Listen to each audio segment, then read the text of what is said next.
Hi, and welcome. What I'd like to do is just reflect back over the last couple of days here, and it's all was raised yesterday in a speech by Angus Hay from Now Liquid Telecom. In one of the slides, the many slides that were shown, the real dominant one was actually showed this enormous spike in broadband connectivity, which was related to FTTH, fibre to the home. We've all heard of the land grab that's going on, and it really is a land grab.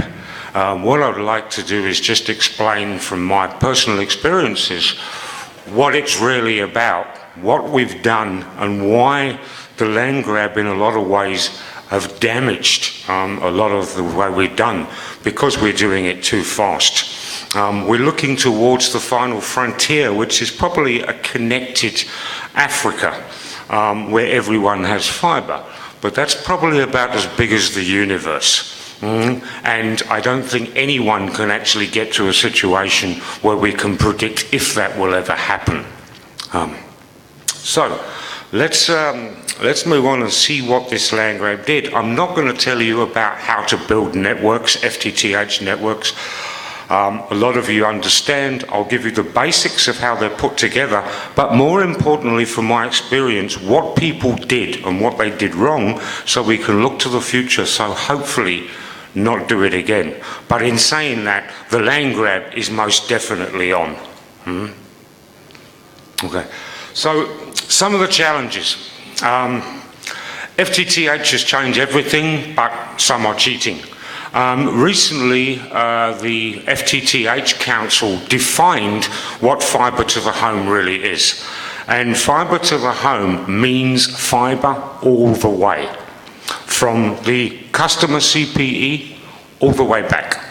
Now, what a lot of people have been doing is multi-dwelling units where it breaks out Cat6 or microwave links. The new definition, that is not fibre to the home, it is broadband to the home. The installation standards that we've seen over the past few years during the land grab, which I believe started in probably 2014 with the big Parkhurst project and some others that I were involved in, because the speed that we were trying to do the land grab, the installation standards suffered appallingly. And unfortunately, years down the road, they still are. As recently as in the last few months, on some very large projects, the installation standards have been appalling. Our behaviour is also changing in the regards of what we're doing and the requirement to get it faster and faster. The new open access model is really not open. It's designed to say, okay, here's choose your ISP, but the layer 1, layer 2 provider has signed exclusivity rights and had the audacity to move into layer 3 space and compete with his own access partners. So open access is not really that open. We're in a telecommunications revolution, as we say, and anything during any form of revolution is a disaster, and especially in regards to a land grab, which is what it is. In the Oklahoma land grab was the free allocation of fertile farmlands in the 1800s, and all you needed to get the land was a fast horse, a peg, and a big hammer. That's pretty much all you need now in the FTTH land grab. Now, lastly on this slide, it says we should have listened to Abraham Lincoln. And what Abraham Lincoln said many, many years ago, he said, if you give me 6 hours to cut down a tree, I will spend 4 sharpening the axe. This is clearly not happened in the rollouts of the recent FTTH days. So what does it mean? We've finally conquered that last mile, which has always been the challenge.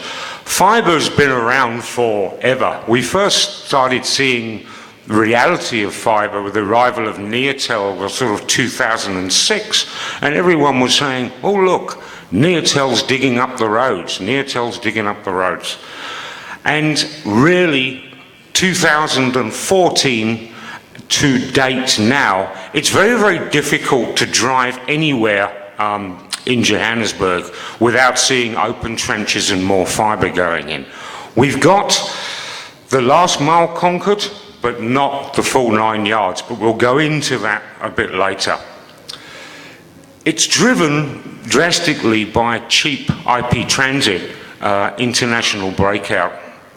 Before, it was just too expensive to deliver to the home. So most of the fibre going on prior was business fibre on backbones of Neotel or Telkom. But we're moving on from that. The reality is now with this quality last mile, VoIP actually works. You need stable last mile for voice, and you need it. And moving forward, streaming media has become enormously dominant across fibre. With the advent of 4K, it's become difficult, 4K requiring probably 25 megabit streams. And 4K TVs are now cheap, 50-inch, 7,000 and some change, and 4K content is becoming more freely available. It's a nightmare for ISPs who are offering uncapped services. 8K TV, well, 8K has been tested. 8K TVs exist, but they cost about as much as a house. But the Olympics, the Tokyo Olympics, will be broadcast in 8K. I can't tell you what bandwidth consumption 8K will take because they haven't really defined what codecs that they're going to use. But looking forward, someone pumping 8K could be around 100 meg mark. It's going to be very painful for ISPs. Right. So how are we connecting now before we go into the fibre? About we've done it. ISDN, still around, still out there, mainly in the form of PRIs for voice circuits, but dying out rapidly because what you can do with an ISDN PRI, 30 channels of voice, you can do with a VLAN of 1 meg of fibre, okay? Diginet got the official axe in 2016, although it's being supported, and gradually those lines will be phased out and replaced with fibre. ADSL, always going to be a strong player, is still probably one of the biggest fixed line technologies out there. Then obviously the Telkom Zyx fibre, Neotel fibre, which obviously this must be an old slide because it's liquid now, 3G's dominant, LTE, LTTA, obviously the WISPs who are providing connections mainly rurally and within the metros still on open ISM Wi-Fi. And of course the FTTX technology players who have mapped the whole of South Africa and are really starting to boil as we speak. So this is the model of how it's actually done, as we call layer 1, 2 and 3. The physical fibre in the ground, 1, the active network, lighting of the fibre, and the layer 3, the ISPs delivering broadband services across the fibre all the way to an end user. Now, this relationship is very, very weird between the players and the layers. We have layer 1 providers only, people who just put fibre in the ground. We have layer 1, so we have layer 2 providers, people who just light it up, and layer 3 who deliver services. But we also have layer 1, layer 2 providers. They put the fibre and they light it, call themselves open access, and then somewhere down the road start delivering layer 3 services themselves. Now, as destructive as this model is in a relationship point of view, it's very interesting. I've separated it towards what we say the end user. The end user in fibre to the home is a very strange animal. He's a very demanding animal. You see on the internet fibre committees being born, people rounding up, my broadband forums, when are you coming? When's it going to happen? There's desperation for getting fibre. There's not. And when they find out, yes, someone is going to bring fibre to this suburb, then the waiting period starts. And that's when they get really volatile. And if you don't deliver it on the day you say so, if you think the volatility and the wait is bad, wait till you drop off the CPE in their house and then tell them it will be activated shortly. They sit there looking at the service lights and pick up the phone every 15 minutes screaming at you. Right. So, what is this stuff that we've built, the rollout? It's passive. It's a simple pipe, end-to-end, an optical network terminator, a head end, a simple pipe, but it's far from simple. And these are the component parts of where it starts to get to the endpoints. Now, within all of these segments of getting to the end user, if we go from left to right, somewhere in an area we've got to put a server room or a cabinet with a head end with an optical line, an OLT, to be put in, and that will give you a reach of about 20 kilometers in each direction to create an FTTH network. The providers were pretty good in choosing their kit. The kit is quality, it's been tested, it works pretty well, been used in Europe, America, in Asia, worked pretty well. The first mistake that was made with the provisioning of OLTs, which were quality, was, hold on a minute, but the SFPs are a bit expensive, aren't they? But surely we don't have to use their SFPs, do we? We can get other ones that will work and are a lot cheaper. And guess what? They do work for a while, but they stick and need rebooting, and it created a lot of problems. The second problem at that level was, okay, the monitoring systems and everything else, the license fees are very high. We're just starting off. We just need the kit to light the fibre. We'll think about that later. And unfortunately, they thought about it too late. When we move on to the cabling was pretty much well done. They chose the right core feeder cables. That was okay. Then we get to the microducts that buried the manholes. Manholes were a disaster. We've even fibred out manholes that haven't got lids on them, only to find where a complex is in construction to come back and find the manhole full of rubble and the fibres damaged. Manholes were a huge problem in the rollout. And again, lastly, the patch cabinets there. You'll see in the door there's a lot of documentation. In the real world, you open those doors and trust me, it's not there, okay? The same is with the termination. And the last bit of feed there, which is the drop cable into the house, enormously bad decisions were made in the choice of that cable. Hugely. Because this is the cable that gets bent, kinked, pulled, and a lot of installations were done with home drops using internal fibre cable pulled through external ducting, and it didn't work. Right, so really that's just an explanation of the thing. It's a complex structure, different aggregation levels. So the challenge is, in short, end-to-end attenuation. There's a lot of things on that fibre link.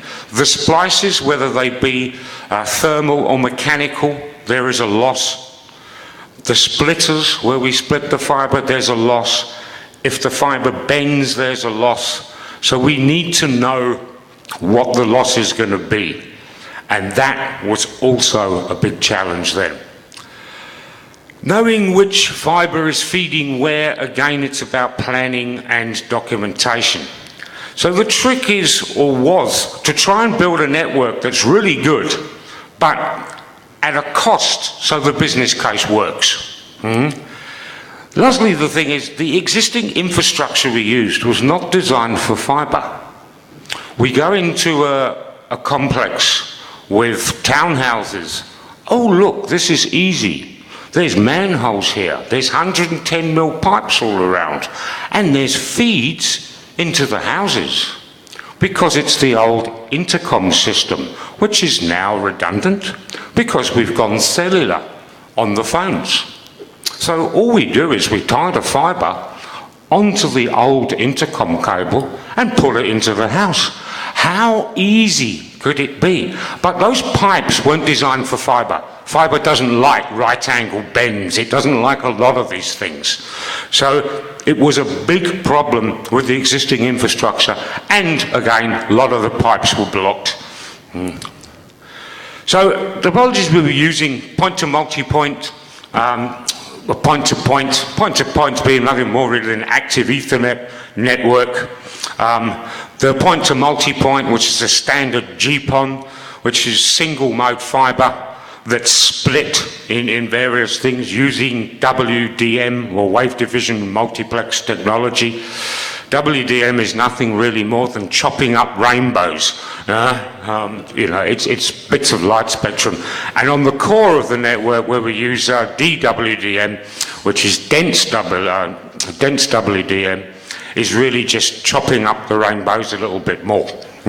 So that's really how it works. And on these GPON networks, we've got 2.5 gig of download, 1.25 gig of upload. So the more you split on each PON port is very important about the network planning. Certain PON designs now, as the clients upgrade, are already starting to suffer. Okay? The reason the upload is a lot less, as we download to a client CPE, the actual download goes to everywhere. Upload is a little bit more of a problem, because what we want to avoid is two uploads coming, and when they hit the splitter, they collide. So we create individual time slots for them. Again, this is just an overview and the different aggregation levels to the FCP fibre connection points of how you get to the home. It's a very simple diagram. The choices that we have, overhead versus underground, we'll talk a little bit now about that next, whether it's greenfield, brownfield, existing, reuse the existing pipes, relay, trench, how we do it, pull versus blow. We shouldn't have a hands up on who favours which one of those, I'm sure. Ducts and microducts, how we're going to do it. The level of accessibility and flexibility, splices versus connectors versus retract. Does anyone know what retract is? Or retractor-net? Okay, in a world of fibre, we either, with GPON, with active Ethernet, there's this physical fibre which we join in dumb joints, cabinets, and we splice. Retract is a cable where the individual fibres can move within the outer sheath. So you can bury it in the ground, and as it passes a house, you can dig down to it and open it up, dig down 10 metres down the road, open it up again, and cut a physical fibre and pull it back and feed it into the premises. So it reduces the splicing actually on the core of the fibre. But what it does do, unfortunately, it breaks what we call ring redundancy, the ability to have both ends of the fibre connected somewhere. Okay? So we look at that. And then it's CapEx, OpEx, and future-proofing, important. We're going to see more data. We're going to need more speed. You don't want to build your networks more than once. But trust me, a lot of networks are going to have to be rebuilt. Overhead versus underground. This slide came from the FTTH Council But I don't agree with it, okay? And I'll explain why just now. Overhead, yes, less capex. It's easy, it's cheap. Regulations, no permissions to put poles up is a problem. My first overhead project was actually done on telecom poles, which I purchased from Telcom. Yes, believe it or not, Telcom made that mistake of selling me their infrastructure. And the only reason they did sell that infrastructure is they hadn't had their copper on those poles for over 7 years. And I said, if you don't give me the poles, you must come and take them out. And it would have been a lot more expensive to take them out than to give them to myself for a token fee. So there's a lot of things at overhead and underground, but we've also done projects that are a combination of the two. In certain suburbs, the complexes, the townhouse complexes, we get into, we trench, but the freestanding properties, the business case never worked. So we had to put poles. It was difficult to put poles in the street and get permission, so we did an adopt a pole policy. Have a pole in your garden, and we won't charge you your installation fee. And that pole will service your neighbours as well. Created huge problems with access. We couldn't get to the poles to fix them afterwards if the resident was in the property. So we ended up climbing over walls, being mauled by dogs, and all sorts of things going on. Right. Again, the flexibility, and it's mixed. The idea of using batch panels and connectors as opposed to a fixed splice solution. And in reality, we're using a combination of the two on the same projects. And the most important, the challenge to keep documentation up to date or versus no change of document. And it's not a challenge to keep the documentation up to date. The challenge is to do the documentation in the first place. Right? Okay? So there's pros and cons to both. Right. Again, where do we put the splitters? We can put them anywhere we like. And there's good reasons and bad reasons for both. And I think the slide is self-explanatory in that regard. The biggest problem, again, we were trying to cut corners and we used low-quality splitters. And remember, changing out a splitter depending on its size, the maximum I would want to split a PON port is 64. Some people have gone 128 and higher. If you've got to change a splitter out, the clients are going down. It's a problem. You want to be able to get it right first. Right. So what I've done now is sort of said, this is how we sort of did it, okay, in the past, and it's sort of the way we're doing it now. But let's talk about reality, because this is Africa. Things are different here.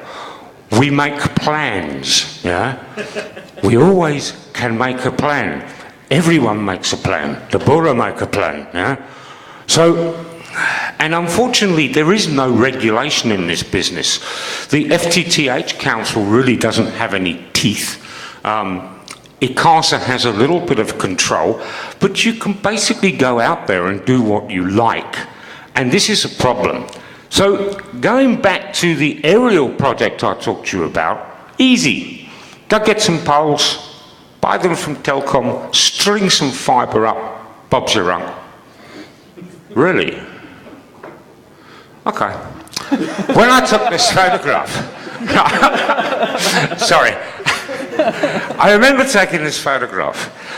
This is actually in a suburb called Glenfiness. Okay, and it was the first aerial project we were involved in that we did on these telecom poles. And as you can see in the previous slide, it said aerials easier to fix because it's out the ground. Do you really want to be doing splicing hanging from a cherry picker?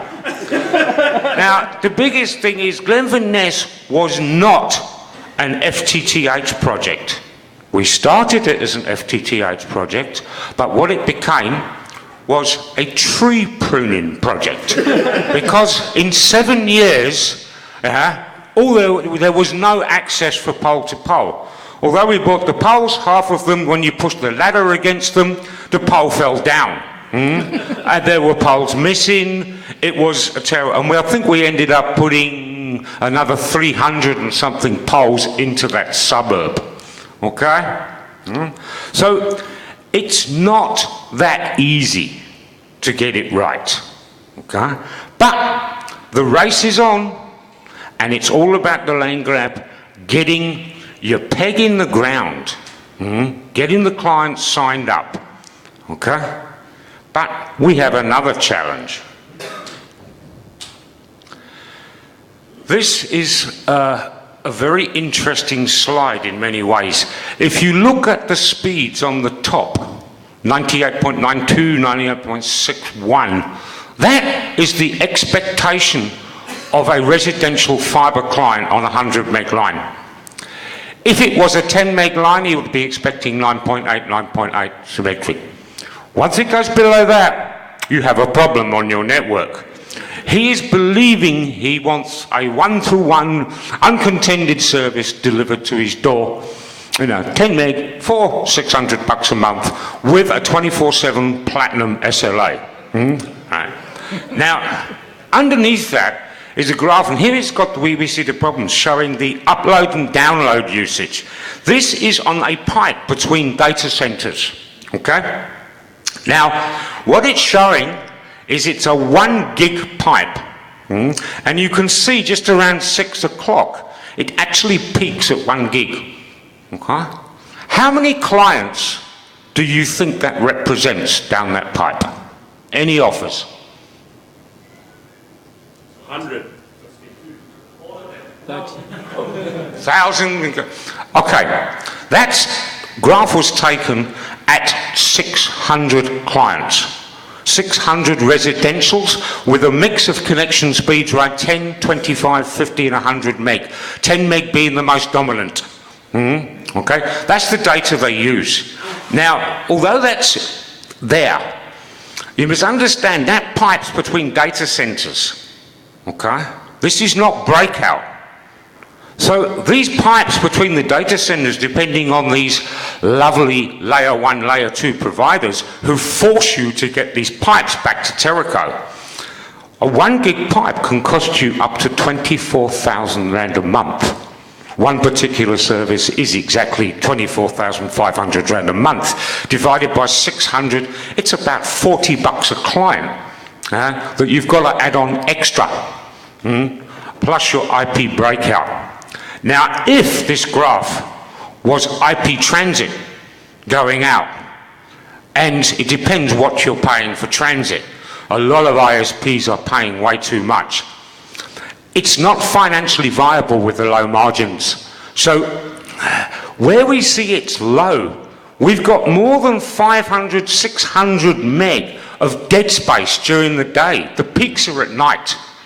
So to make this financially viable, what we have to do is whack business clients on the same network to chew those holes up, to bring in revenue, to subsidise the low margins on the fibre to the home.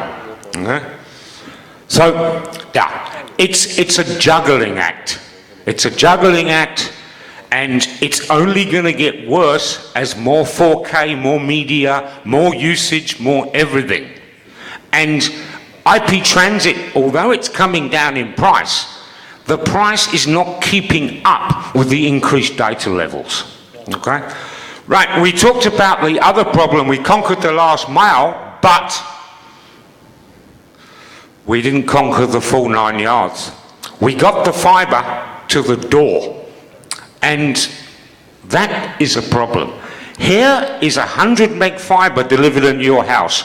Oh, I'm so happy, right? The day it goes live, we're so happy. But this is the problem you get. You can't find the Ethernet port on your phone to plug it in. Because obviously they haven't got Ethernet ports. So how do we deliver to the device? Oh, it's simple. It's Wi-Fi. Huh?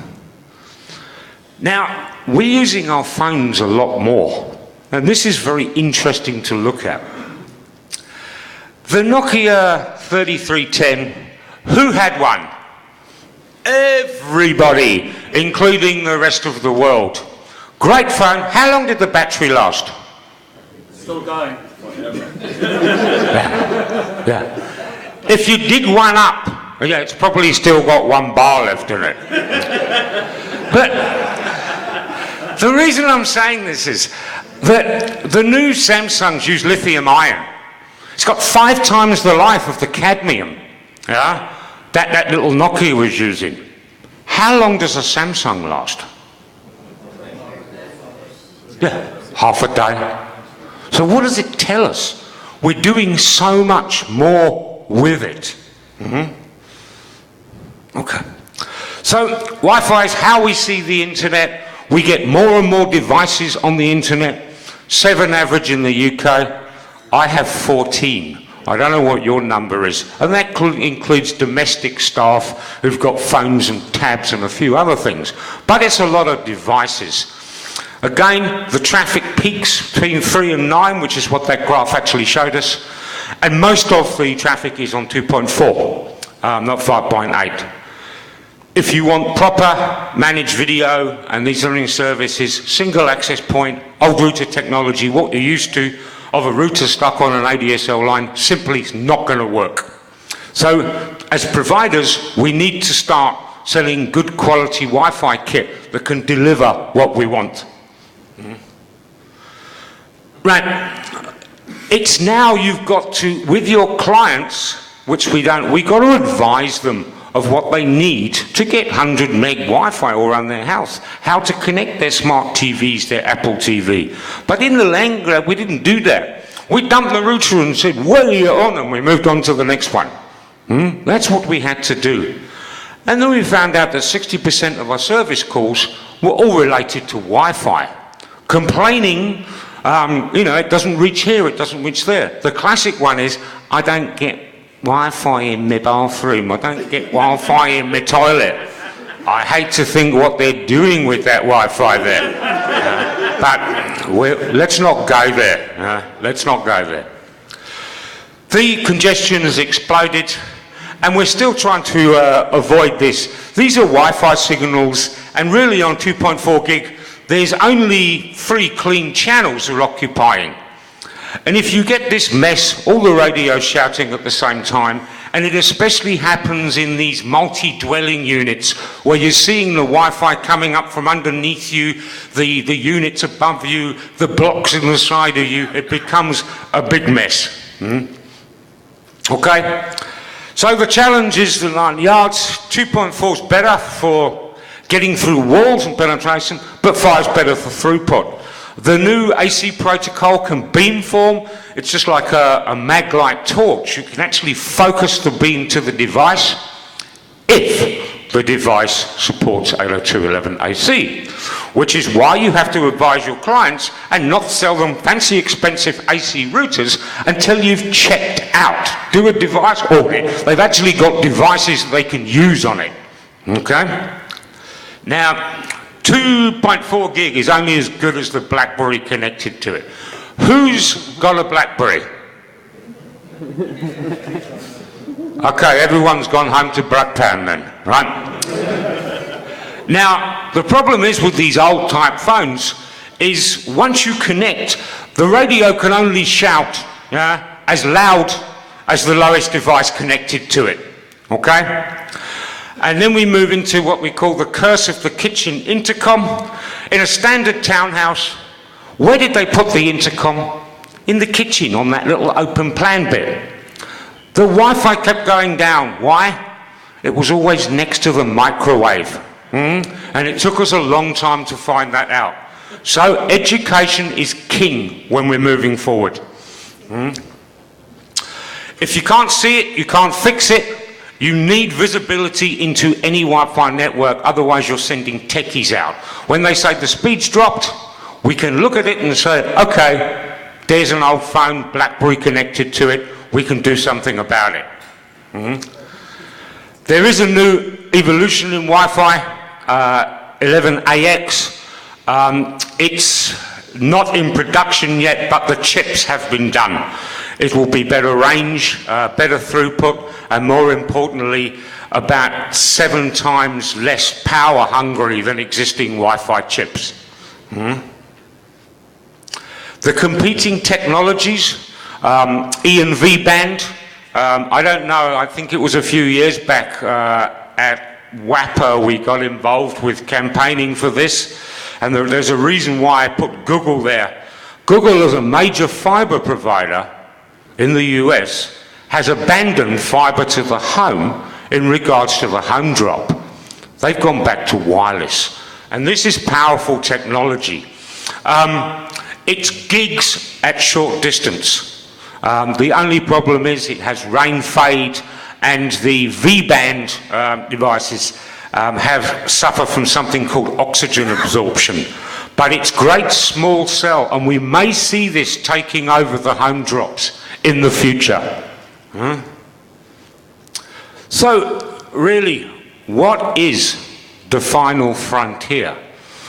Well, the final frontier is really how we're going to get that fiber, how we're going to get that connectivity to everybody. Everybody. Just like the final frontier, synonymous with Star Trek and exploring deeper space, we're pushing out with our fiber. But what I've just told you, and my personal opinion, is that the FTTH rollout is a tad off course, okay? And in space terms, that could be like 1,000,000 miles. Thank you.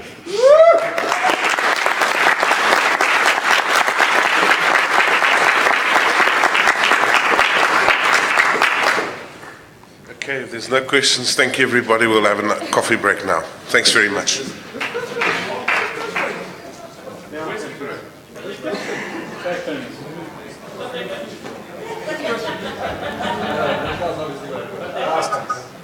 But their question.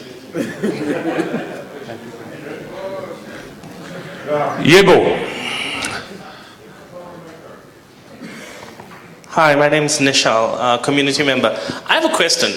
This has been interesting because I'm not quite a facilities person, so I don't get involved in that layer stuff. So I'm going to ask a slightly different question from something that's more material to me as an ex-network techie. You spoke a lot about standardization and the work that had to go through with the FTTH Council to get a lot of this in, and the deployment and all of that, which is all nice and good. But don't you think that the FTTH committee has seriously bleeped up by not enforcing things like any FTTH installation that goes in be natively V6 enabled? Now, I know that this is probably not your thing, and before you say I don't do IP, piss off, everyone here does IP. Yeah. And for years and years and years, we've had to listen to the excuse that another monopoly, a provider of copper-based services, didn't support V6, and that's why we couldn't use it. Now we're being told the same excuse. That's the right word? I don't know. Yeah. Reason. Firstly, is it true? Secondly, don't you think that the council messed up by not fixing that so that these people wouldn't have a hard time? Well, this is the problem, that the council, as I said earlier, doesn't really have the teeth to enforce anything.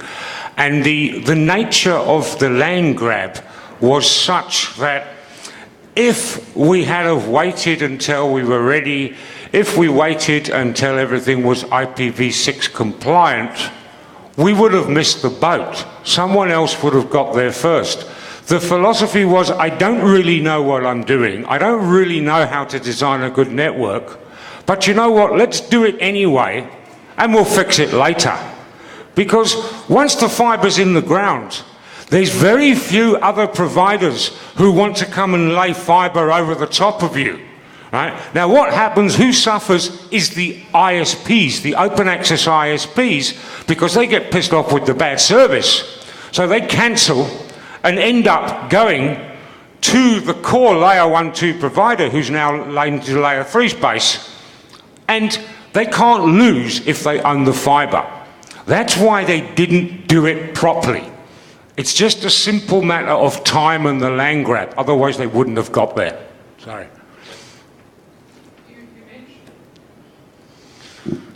You mentioned that the equipment wasn't compliant, but I haven't come across any FTTH equipment that doesn't support IPv6.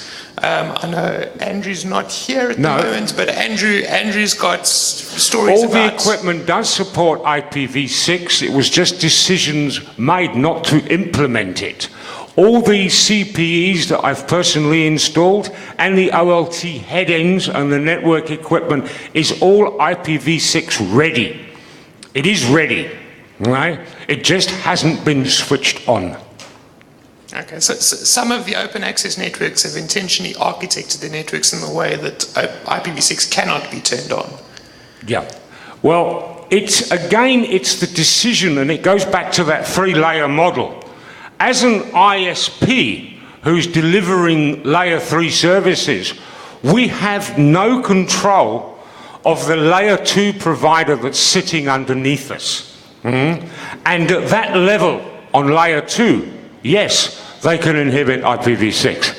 And there's very little the open access or the ISPs on that network can do about that. And as far as I'm aware, there's no legislation or legality surrounding that to make it happen. Jan George, so when do you plan to enable IPv6 then?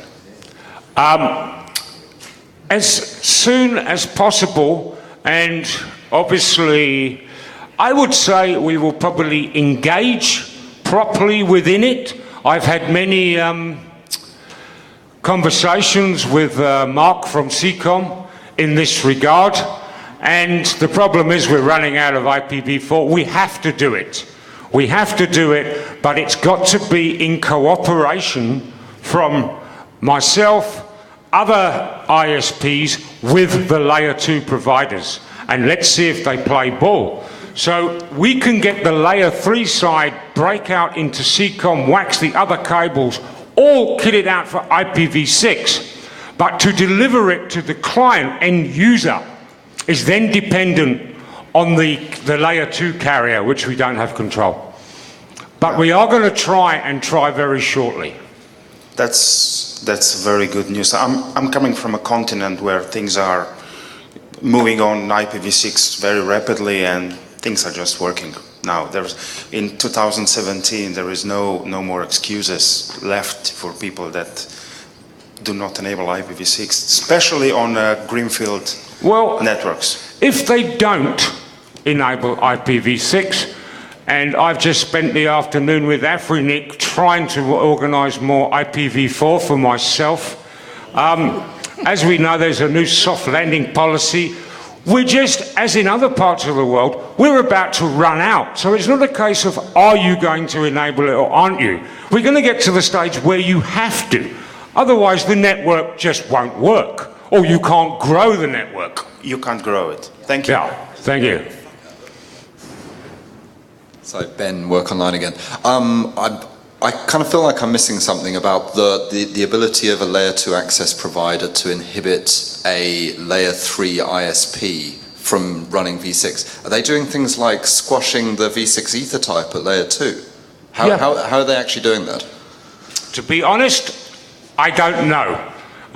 It's not, but I know we've heard stories about it, and it does require... It would make common sense that if you look to the layer 2 pipe, it should be clean, and it's not really relevant of the IP architecture that goes down it. That's what common sense tells you. But there may be an advantage because we're going back to open access. Layer 1, layer 2 providers are all moving into layer 3 space on their own. Now, what happens when the open access partners run out of IPv4, okay, and they block IPv6 from third party? The network will grow on their layer 3 only. That is the end of open access. I mean, if I could suggest that for a future paper, a bit of a better understanding about what is built into these networks that stops you running v6 over it and what needs to change in order to fix that would be a really interesting topic. Yeah.